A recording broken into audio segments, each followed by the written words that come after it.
Welcome to the Crime Redefined podcast, produced by Zero Cliff Media.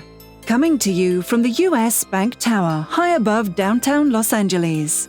In our podcast, we drill deep into forensics and criminal investigation from the viewpoint of the defense, as well as explore the intersection of the media and the justice system.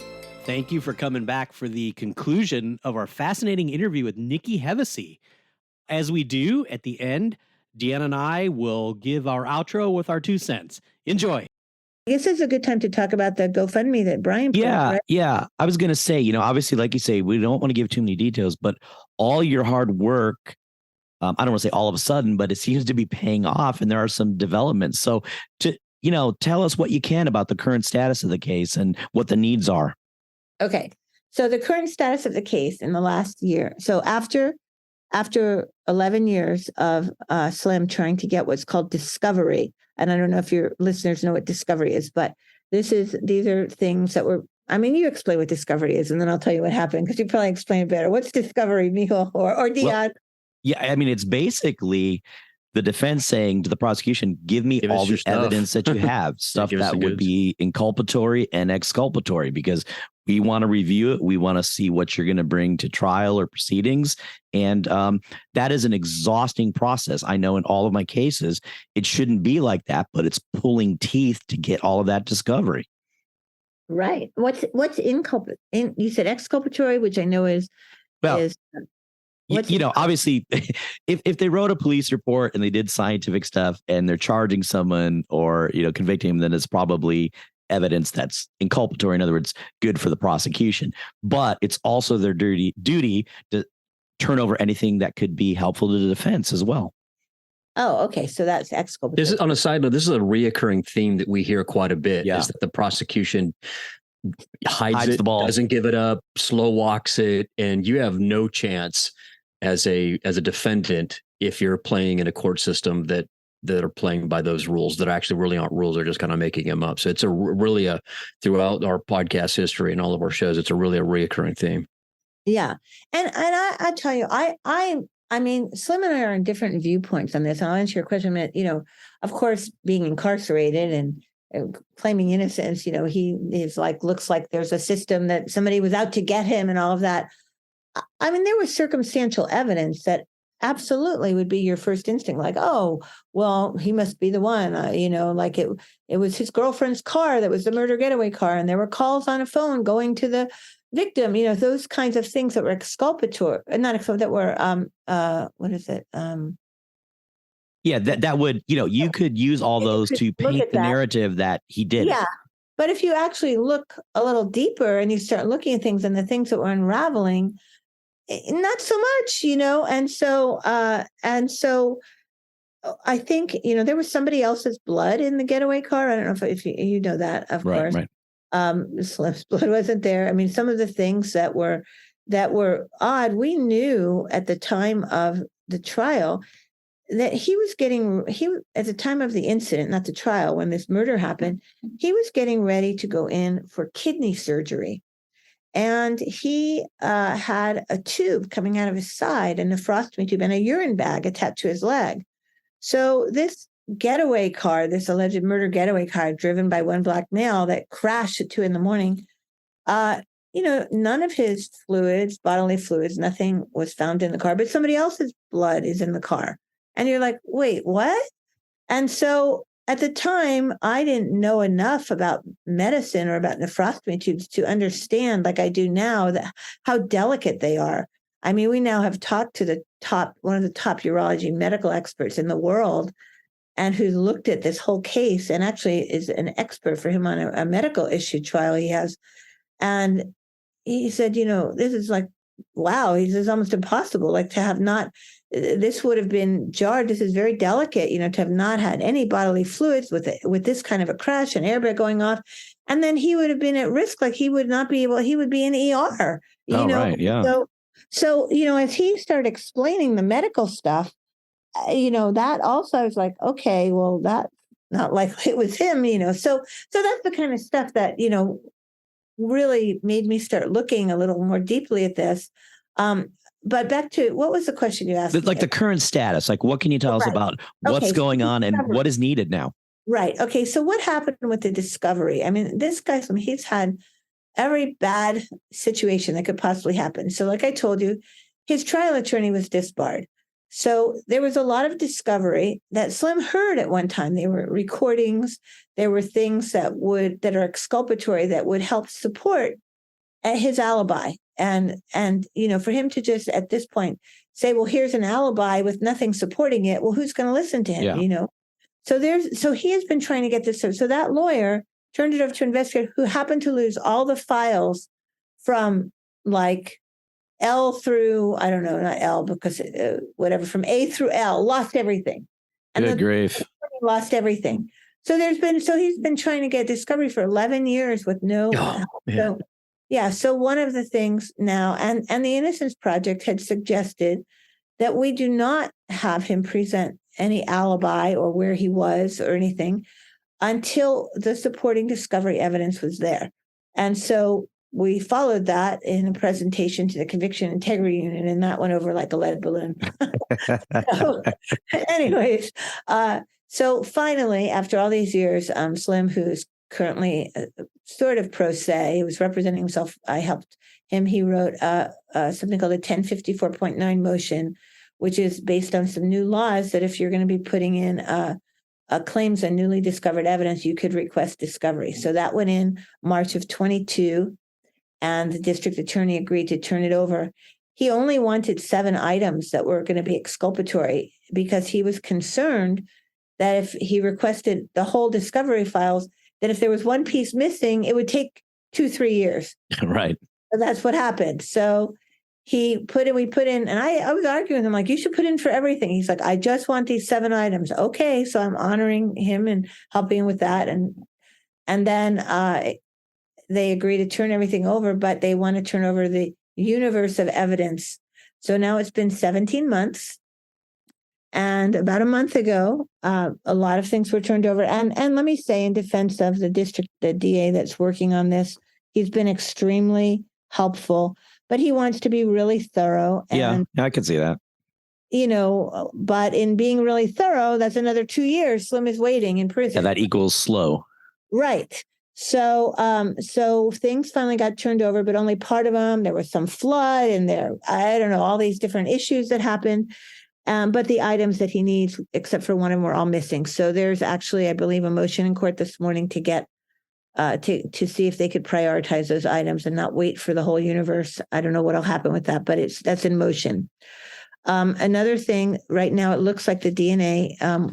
We're hoping that it looks like that's going to be being tested in very short order, hopefully within the next month. And so you know more about the DNA. Why don't you tell us about that, Mehul? Or is that not appropriate? Well, I'll tell you what, I'll go into it maybe in the outro of the case. I'll talk a little bit about it. But, Okay. There was testing done years ago, but now there's newer technology that can be used. And in fact, we had the president of MVAC on the podcast before. So that's one tool that we're definitely looking at using in this case. But of course, not every laboratory has that. So just to kind of give you a segue, there may be some need for funding for the DNA testing in Slim's case. Right. We're pretty sure that the DNA will be approved to get tested. I mean, a judge had ordered to look at that a while ago, and that's kind of coming to a conclusion. But like you said, there are several items, I think 3 at least, that were tested, like an airbag and or things that weren't tested at all. And the one of them, they didn't find DNA, but they didn't use the right the newest equipment. So, right. So we have so there's a lawyer who is specifically who specifically came on to help move the DNA testing through. His name is Brian Vogel, VOGEL. There's a lot of Brian Vogels, but the one that he is in Ventura County. He's Brian A. Vogel. And he, I believe this morning or last night, put up a GoFundMe site. It's called Free Slim Now. And then he needs to raise $25,000 to cover possible expert reviews that he thinks they might require, and the MVAC, the testing of these several items and the cost for a private lab. So that site is up right now. And you could go to GoFundMe. It's called Free Slim now. And those funds will go toward the expenses for that testing and any kind of, it explains exactly what it's going for. I think oversight of the LAPD that would want to watch it, or the DA that would want to watch it. You probably know more about that than I do. But anyway, so if anybody's interested in helping out, they could go to GoFundMe and look up Free Slim Now under Brian Vogel, and that's a place people could contribute and help. And there's a very short time on this, so we're excited.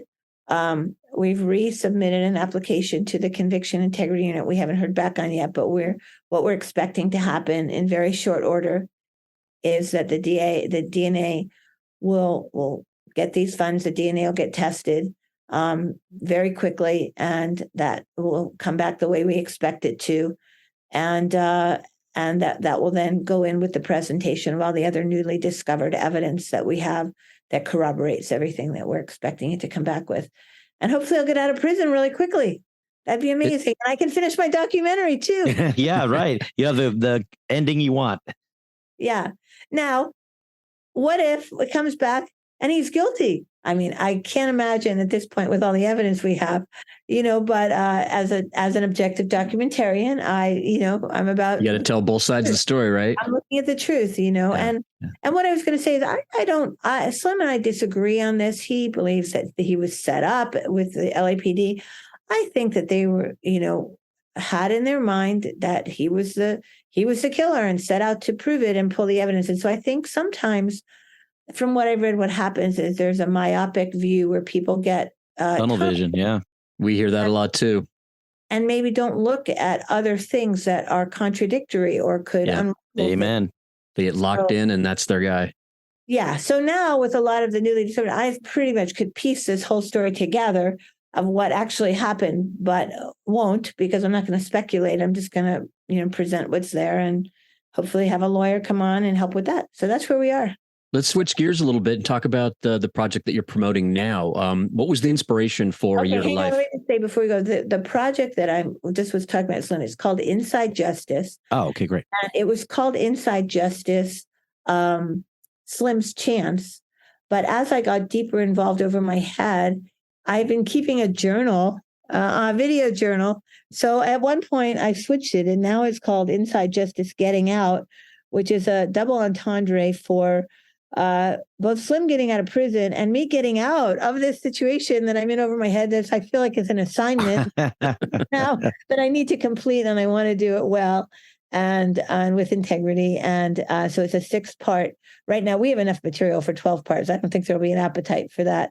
So we have been we're looking for funds to complete that because I think at this point we've filmed so much of it. We want to complete it and kind of go in the back door internationally, as opposed to just repitch it to like an ID or AE where they'll take it over. So we're we're looking at all options right now, but that we are in discussions with some international large companies, and we would look at partnering with a co-pro to help fund the completion of it and then get it distributed internationally and then come back to the U.S. So that's what we're looking at with that. And we'll see how it pans out.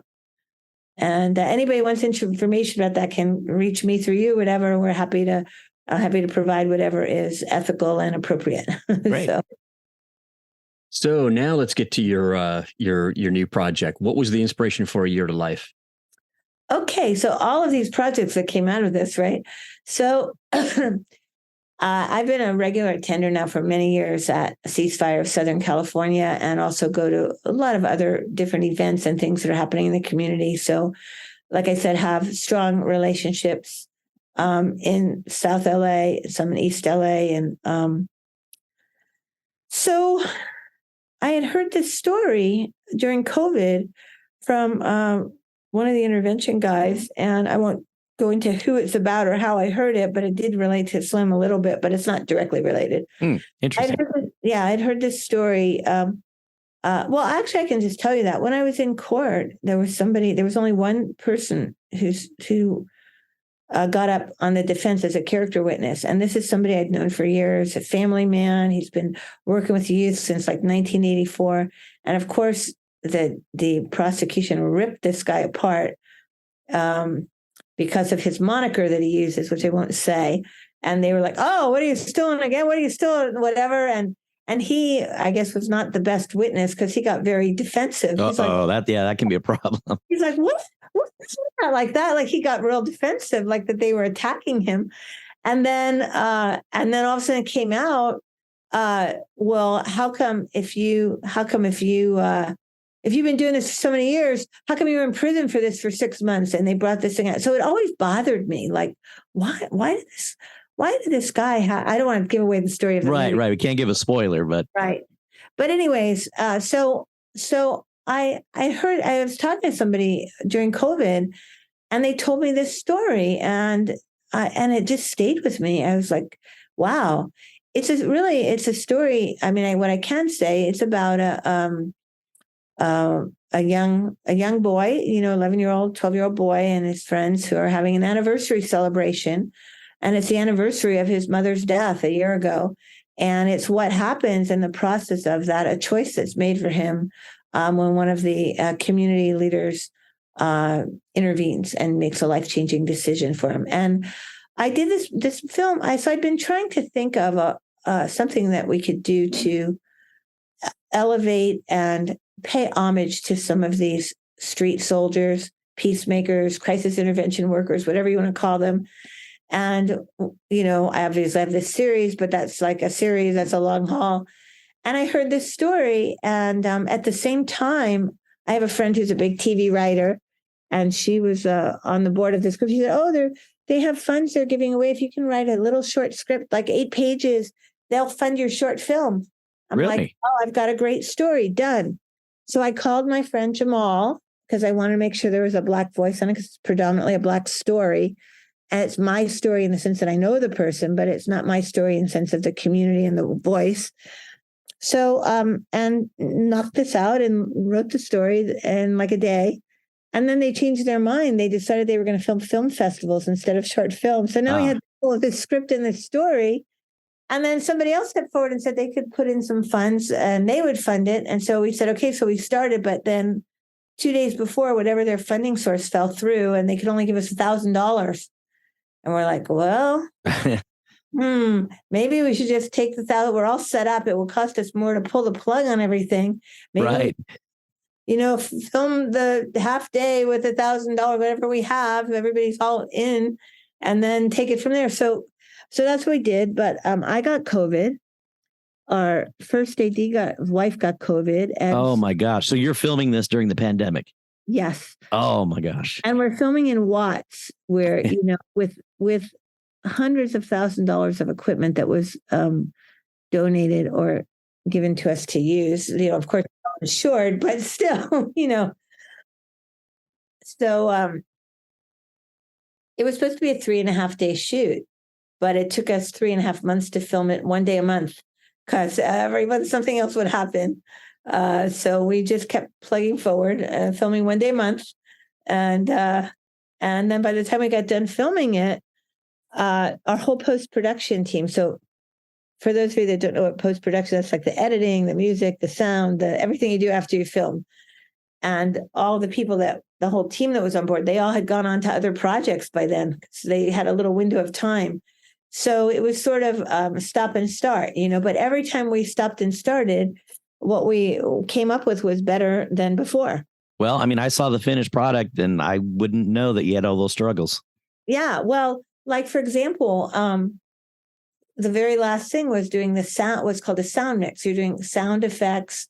You're mixing, cleaning up audio tracks, and then you're you're mixing with music, and and it's a pretty important thing in a film. I mean, the difference between amateur and professional, a lot of times when you hear the sound, it's a big deal. Big deal. It's everything. Yeah. So we had a guy who said he would do the sound because of the delays. He was on like 2 other TV shows, and it kept getting pushed and pushed.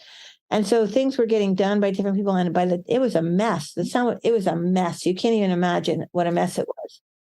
So I had put in to 4 film festivals. And let me just say, the name of the project I'm talking about is called A Year to Life.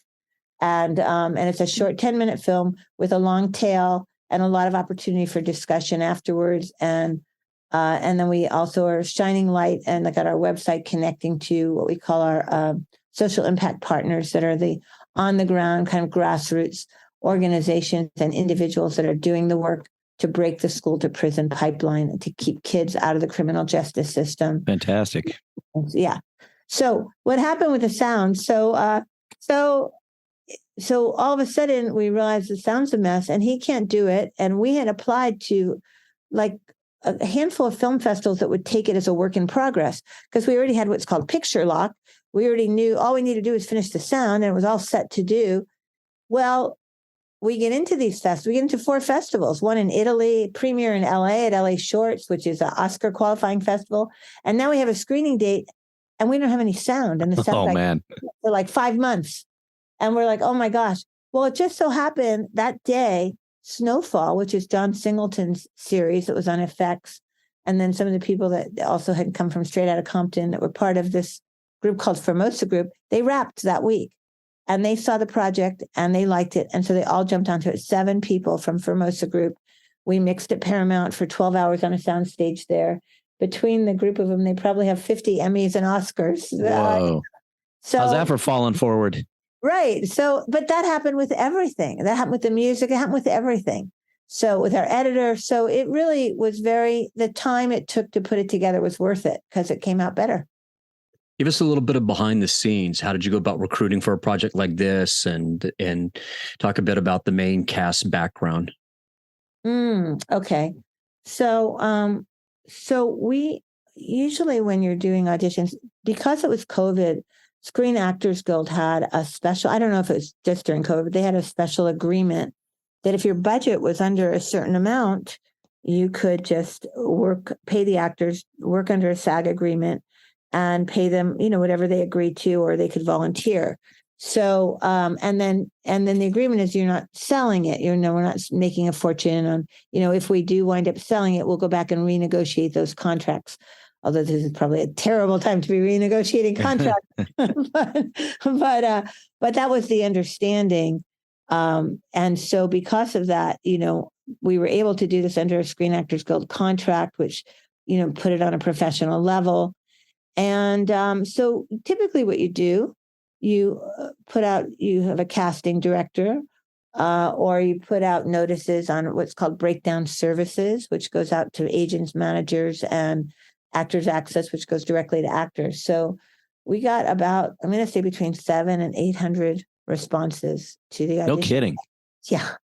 People were desperate to work, I guess, during COVID.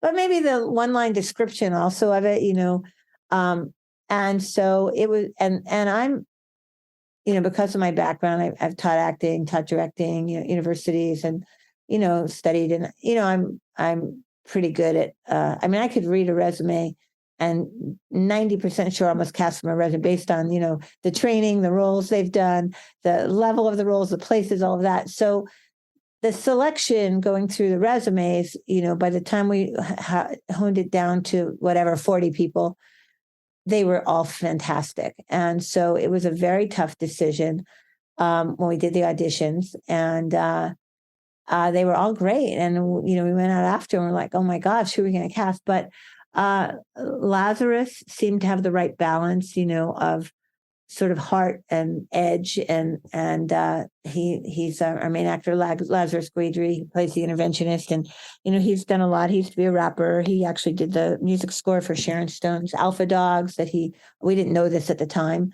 We actually used some of that in our film, and because he owns that. And he was in Straight Outta Compton. He was in the Biggie Big Tupac. He's done a lot of work and very talented. And so that's him. And he actually also had been incarcerated as a youth for a short time in New Orleans. And so I didn't know that, of course, when I cast him. And so he had a special heart for the topic. For sure, yeah. So that was him. And then some of our other actors that you haven't met, Taze Mendez and Tony Nevada, that they played police, and they were both fantastic too. And we kind of went with a very minimal, kind of neutral. We didn't want to take the focus off the story and make it, that was during Black Lives Matter at its height with all the police shootings in the cars. And so, if we put too much into that part of the story, it would have taken the story in a different direction because there was already so much anger at, police brutality in communities of color. So we kind of went neutral with that. And we had Stinson Brown, who's a retired police officer that actually wrote the curriculum for the intervention. And he's, do you guys know Stinson Brown by any chance? No, I haven't heard that name before. Oh my gosh. So this man, he's a Black police officer. His son was murdered in one of the Crip territories. And he felt that for his own well-being and also for the good of the community, that he needed to go back and work in that area and forgive the people that killed his son and make sure it didn't happen to anyone else. So when he was on the police force, he had a special mandate that if he saw a kid that was committing a crime or was doing something, he had the option, if he felt that he could turn them around and make a difference in their life, that he didn't need to arrest them. So he had like all these young people, he'd take them for donuts. He'd hear somebody, they'd see intel like on the internet about somebody that was involved in, not good stuff. And he'd reach out to them and, kind of become like a surrogate dad. And he had a very unique role. And he also wrote the curriculum for the LAPD training to learn how to stand back and let the community policing happen. So I knew him for several years. So he consulted on this film. And of course, a lot of people feel like the police are too nice. We just kind of went with neutral. That's good choice. Yeah. And then Mehul, he plays a cellmate, Mehul Stevens. He's been acting for like 23 years, but prior to his acting, he was incarcerated for 10 years in New York City, or New York, not New York City. And again, well, we didn't know that, but you could tell from his reading. You saw him at the Q&A, right? Yeah. He was an interesting character. He was in a lot of well-known rap videos too, wasn't he?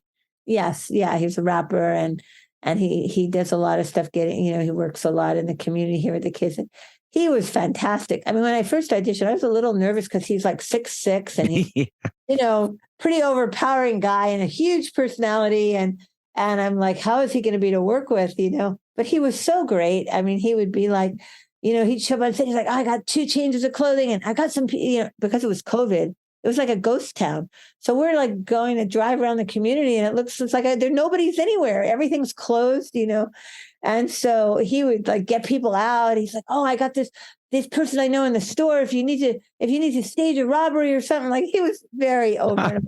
He was great to work with and very talented. And I think he's got a podcast called Mr. Real to Real that he does and talks about, working in Hollywood as an ex-convict or prisoner. And what else? And then we had the 3 kids.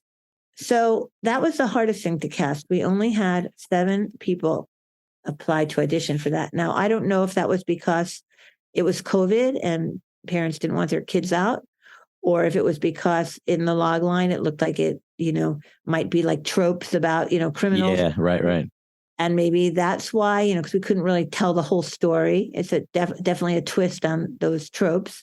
But we had 7 kids and they kind of fell into 2 categories. They were either very Disney and did not. That won't work. Yeah.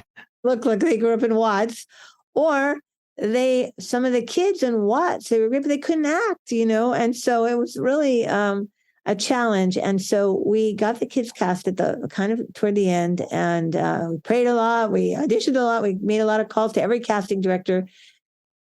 But the funny story, I don't know if I told you this or not, that we have 3 young people and they're all 11, 12 years old. One of them came out from New York, noble-witted. He was having his 13th birthday. And so for his 13th birthday present, his mom flew in from New York to do this film. He's just entering into the Performing Arts High School in New York, and he's an accomplished musician. And his last 2 films were at Sundance. And, so he really wants to be an actor. He's a young man. And we had a lot of time pressure because we're like, should we take an actor from New York? We're gonna have to film this in this time period and get him back to the airport, But so that was him. But the middle kid, did I tell you about him? Not yet. Okay, so we had 3 kids. So one was noble-witted, who played the lead boy, Whizzer, And then the other one, I'll tell you, the second one was a blonde-haired young man who had a super interesting look. He's Black, but he's blonde, curly locks, and just had such an interesting look. And he's really an influencer. His name is Tony Jordan, and he and his brother have a book called oh gosh, you can look them up at the Jordan Brothers with an A or I. He's like an influencer with hundreds of thousands of followers, and this book they come out. He's very involved in community activity with literacy with young people, and he was I think 11 or 12 when we filmed it. And then the third one, he's kind of the instigator. And then the third kid, this is the one I haven't told you about. He played Little Bumpy. He was the one with the blue sweatshirt. And he, on his resume, said he was 35 years old. And I'm like, what? Now realize I'm doing auditions on Zoom because it's COVID. So I'm not seeing these people in person. On Zoom, he looked and sounded 12. But I'm thinking, what if he's got like a man body? He does a lot of stand-in work, like at Warner Brothers and different places like that, like for kids and stuff. And I thought, what if he has like a man body when I see him? So so I'm trying to be really diplomatic. And I said, well, and he gave me permission to talk about this. So I said, well, do you want me to meet you at Starbucks and I could buy you like a latte or something? He's like, yeah. So I go downtown. He lives near downtown, and he dresses very conservatively. So he's got like loafers. He dresses like an older man. Mm-hmm. And I'm thinking, okay, well, I know he's 35. Like I don't trust my judgment. So while I'm buying him the Starbucks, I'm in the Starbucks and there's a line of people. And I'm saying, excuse me, how old does that kid sitting outside look to you? And everybody's like, oh, I don't know, 11, 13, 12. So after like 5 people, I'm like, okay, we're good. Yeah. So but then when we got on the set, we filmed at Ted Watkins Park in Watts. And when we got on the set, I wasn't really paying attention. He's like crossing the street. I think he took a train there. And so I wasn't really, I'm busy directing. And the parents of the other 2 kids called me over one day at lunch and they said, could we talk to you a minute? I'm like, sure. They said, we're really concerned about Nicholas and where his guardian is. And I'm like, wait, what? They're like, well, he is like crossing the street by himself. And, where's his guardian? And I'm like, oh my gosh, they're going to call Child Protective Services on me. So I told them, I said, oh no, he's actually over 18. They're like, no way. I didn't tell him he was 35. And he's 38 now and still looks 37. He still looks like he's 12. Oh, I'm jealous. So that's the story with him. And then we only had one other person we had I can talk about. Her name was Barbara Roberts. She's a wonderful seasoned stage actress, and she's also very involved in a lot of community activities with Black Lives Matter and dealing with education and arts. And so we worked together at the Mark Taper Forum when they used to have their New Works Festival many years ago.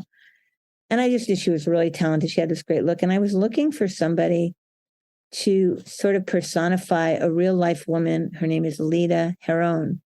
Do you know who she is? No, I don't. She's like the mom of the neighborhood. She started seeing what was happening in her neighborhood, and she just said, we're going to get involved.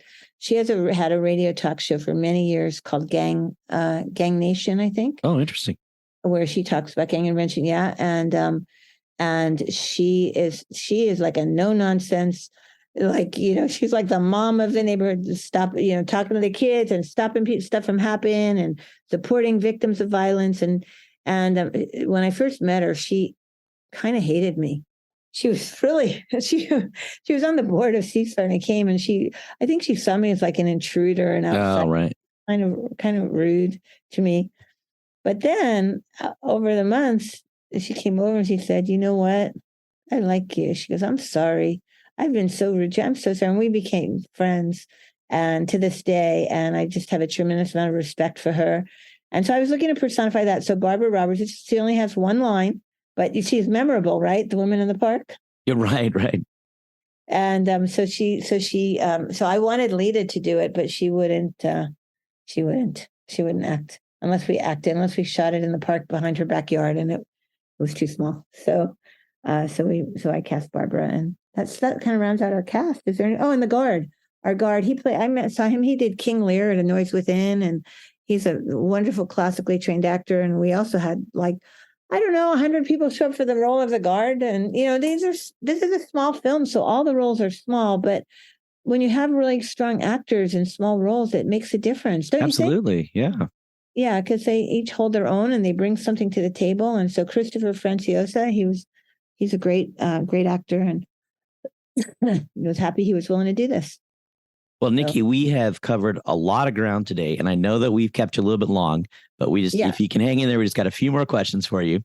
Okay. And I want to just change gears a little bit. And this is more of a global general question for you.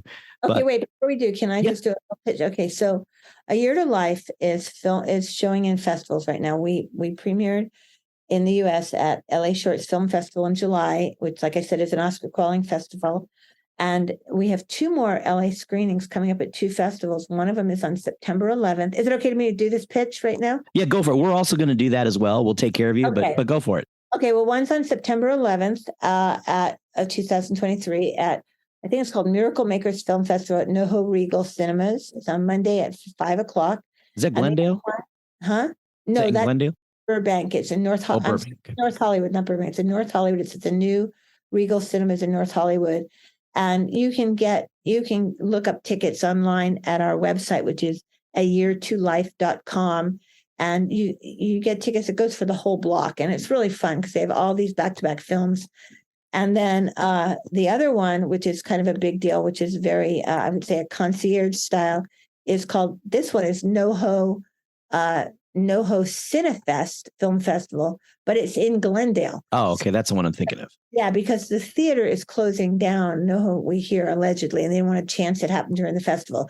So it's at the Look Theaters in Glendale. It's at a really high, and they have a couple of theaters there they're using. It's a weekend event.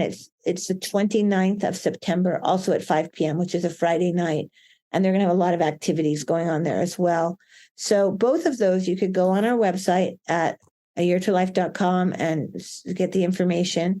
And then if any of your listeners are in the UK, we're premiering September 10th in London, Bristol, and Birmingham at the same time, concurrently in 3 cities. And that's at 3:00 Sunday, the 10th in London. And it's a big deal festival called I Will Tell. And then after September, we go on to a screen in New York City and Washington, D.C., and then in Miami. And then after that, we'll see what happens. Wow, impressive. Congratulations. Yeah, it's exciting. Yeah, we've had a lot of good things. We just won the Black August Film Festival and got a recognition from the Senate for the film for a contribution to social issues, which was really an honor.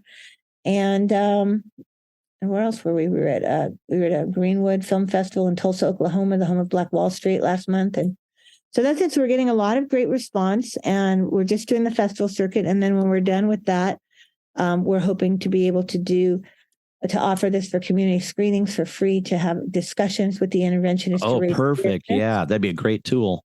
And then a lot of the intervention people want to use it in some of the schools like Jefferson High and some of the middle schools as a sort of a teaching tool. So it's got a long tail once we're done with the festival circuit. And that's it. Okay, now I'm done. Ready for a new topic. Okay. All right. And this is really my final question. It's just a big picture question. Really has nothing to do with anything else you discussed, but we're a true crime podcast. Obviously, you're dealing in true crime. And I'm curious, this genre has grown and it's morphed, and, in some cases, I guess it's went in the gutter. But, what is your opinion on the current state of true crime in the media?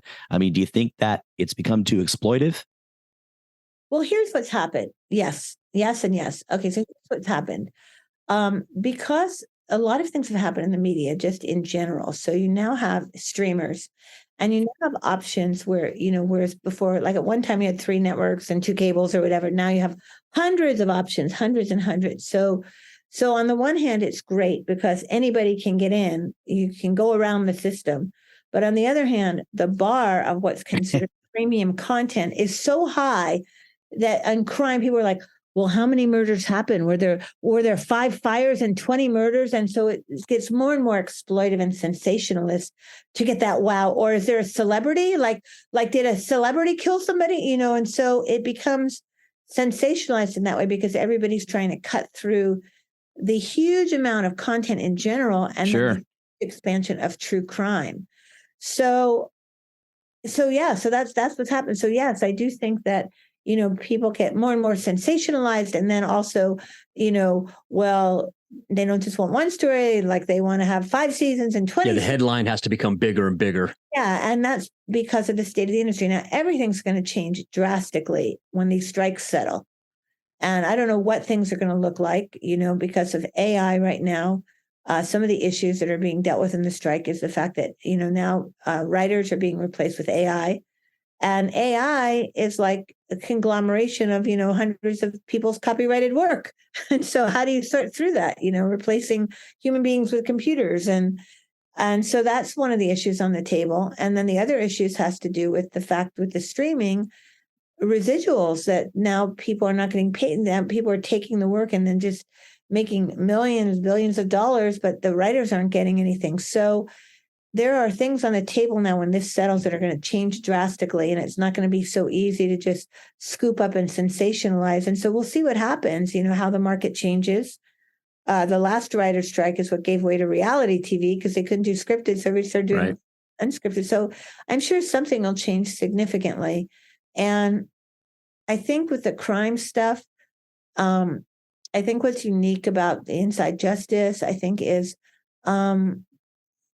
I think because it's so story driven and it also has a social conscious element to it. There's a social consciousness that it sets it apart, but not everybody wants that. Some people just want like blood and gore and guts, so it's finding the right home and the right audience, and it takes a little work sometimes. Yep, that's right. Nikki, thank you so much for taking us on this fascinating journey. And we hope that you'll come back and share your next project and all the details behind it with us. Yeah, thank you so much. All right. I can't start this segment, or analysis here without busting your chops first. First, I want to hear about the new Mehul Anjaria Denny's speaking tour. Oh, why did I? Is McDonald's and Burger King? Is that the next? Let me explain, if I may. I'm sorry, but the visual imagery of that is just. I just see waitresses dipping into the table and who had the grand slam and you moves over Miami. Exactly. All right, man, give it to me. All right, so in LA, the Main County Jail, Men's Central Jail, is about a block away from a Denny's. And so it's actually the perfect place for those of us in that business to meet. Very often I'll meet investigators there. And that's exactly what this was. This was a group of investigators that would meet on a monthly basis just to talk about, what's going on in the justice system. And they would have guest speakers. So on that day, and we're talking, I want to say about damn near 10 years ago, Dion, probably 2014, I was talking to the investigators about DNA. And Nikki was in the audience. Oh, you're kidding. That's a good story. Is the first of all, it's great inside information that there's a Denny's across the street. Is it still there today? It is, absolutely. You need to set up a conference room just around those types of meetings. Well, yeah, it's sort of what we had. You know how some restaurants have like a back room? I mean, even Denny's had like a large room that was just cordoned up. Nice, so it's good to hear that. It's a little bit more glamorous than it sounds, I guess. Yeah, because it doesn't sound very glamorous. Yeah. Here's my co-host here and Beverly Hills DNA expert serving up some entrees at Denny's is pretty funny. So tell me about your role in the Slims case. Well, it really started from that talk. So afterwards, Nikki came up to me. I'd never met her, and she was telling me about this case and said, "Hey, can I send you some information? I want to see, I think there's some DNA testing that could be done here." So, ultimately, I've been working with her for like 10 years on this, looking over all the discovery, looking at the evidence, trying to determine, first reviewing, there was DNA testing done back in 2010-ish. But, there are things that weren't tested. There are things that could be better tested now. And Nikki talked about a presentation to the Conviction Integrity Unit in the LADA's office. I actually participated in that and talked about the DNA. And then ultimately, not unlike Jane Dorotich's case, I wrote a lengthy declaration about how and why certain things should be tested. I described some of the new technology, plugged to Jared Bradley's MVAC. And as Nikki said, we might actually be getting to the point of testing this DNA to kind of see what's what. So you're really kind of from the outside looking in, like a major player in this case, because she's really, I mean, obviously she's on the entertainment side, but this is what you do, and really providing her with some valuable tech insights to the DNA. Yeah, tech insights and just a little bit helping her navigate through the LA justice system as well, because she didn't go into this thinking that she was going to be sort of a investigator / pseudo attorney, all of that. So I've worked with her and also the attorney that she mentioned as well. And it's been a long haul, but, hopefully we'll get somewhere. I mean, basically there's two different crime scenes. There's where the gentleman was shot. So you think about it. Okay, well, what evidence could be on his body that could be tied to the perpetrator? And as you heard, there was a car crash. So presumably the perpetrator was speeding away and crashed. So a big question in the case is who drove that car?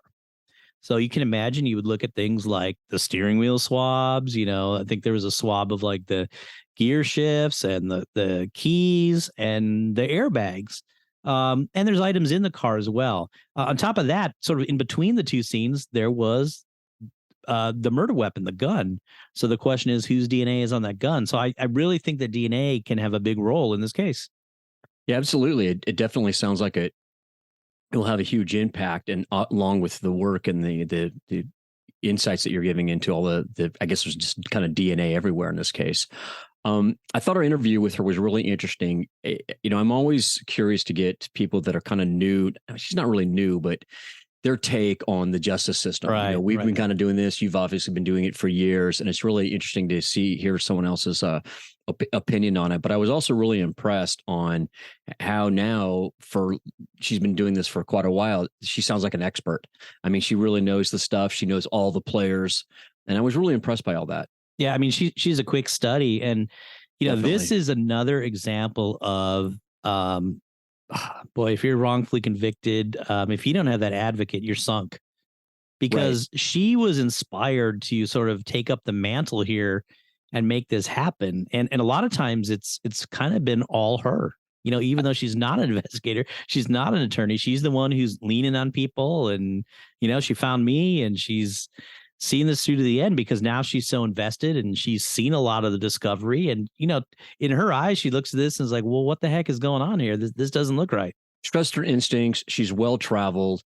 And she just knew, and all that just said, hey, something's not right here. And, I'll follow the facts where they go, but my instincts tell me that this isn't the right outcome. Yeah. And then I think even just because she's in the entertainment business and she's interviewed a lot, she said she interviewed George Gascon. She's interviewed detectives. So, she's gotten sort of the deep inside on the justice system from all ends. And like she said, she's at the end of the day, she's a documentarian. So she's just kind of chronicling what happens here. But of course, in her mind, it looks like there are things that, big surprise, weren't investigated properly in the first place. So yeah, shocking. Yeah, as we all say, well, at least do the investigation. It comes out as it comes out. So, hopefully we'll be to the point where we can do DNA pretty soon and get some answers and see what Slim's fate will be. Let's do a really good job of kind of plugging her project. I'd say she did a pretty good job of plugging A Year to Life, but let's just summarize.